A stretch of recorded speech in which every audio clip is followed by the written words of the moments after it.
এখন আমরা আরেকটি গুরুত্বপূর্ণ প্রশ্ন দেখব, যেখানে দেওয়া আছে বি সমান একটি সেট দেওয়া আছে 2 3 5 7, সি সমান দেওয়া আছে।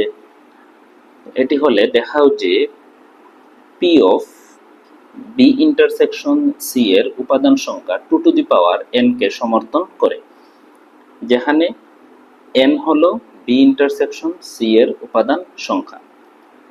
এটি খুবই গুরুত্বপূর্ণ একটি প্রশ্ন, পরীক্ষায় আসবেই আসবে এই ধরনের প্রশ্ন। সেট ফাংশন থেকে প্রশ্ন আসলে এই টাইপের একটি প্রশ্ন আসবেই। আমাদের প্রথম কাজ হলো বি ইন্টারসেকশন সিটা নির্ণয় করা।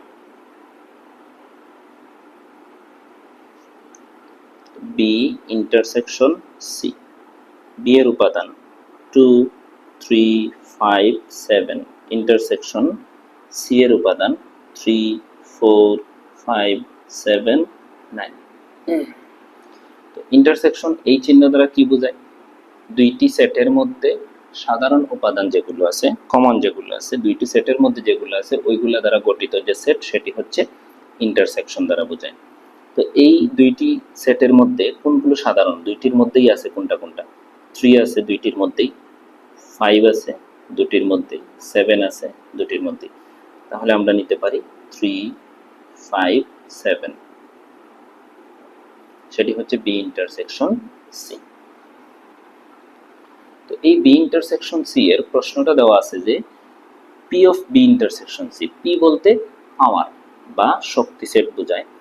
পাওয়ার অফ বি ইন্টারসেকশন সি, তার মানে বি ইন্টারসেকশন সি এর শক্তি সেট নির্ণয় করতে হবে, আর এই শক্তি সেটের উপাদান সংখ্যা 2 টু দি পাওয়ার n কে সমর্থন করবে।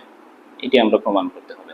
তো এখানে বি ইন্টারসেকশন সি এর উপাদান সংখ্যা তিনটি। বি ইন্টারসেকশন সি এর উপাদান সংখ্যা হচ্ছে একটি, দুটি, তিনটি, যেটিকে বলা হয় n দ্বারা প্রকাশ করা হবে, যেটিকে n দ্বারা প্রকাশ করা হবে বি ইন্টারসেকশন সি এর উপাদান সংখ্যা। আমরা এটার শক্তি সেটটা বাহির করে P of B intersection C. শক্তি সেটটা কিভাবে বাহির করা হয়? শক্তি সেট উপসেটকে যদি আবার দ্বিতীয় বন্ধনী দ্বারা আমরা প্রকাশ করি, উপসেটকে যদি সেট হিসেবে প্রকাশ করি, তখন ওইটাকে শক্তি সেট বলা হয়। তো এটা বাহির করার নিয়ম হচ্ছে, প্রথমে যে কোনো সেটের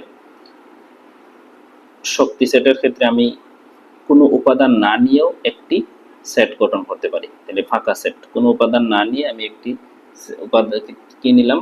ফাঁকা সেট নিলাম। তারপরে প্রত্যেকটি উপাদান আলাদা আলাদা করে নেওয়া যায়, 3, তারপরে 5, তারপরে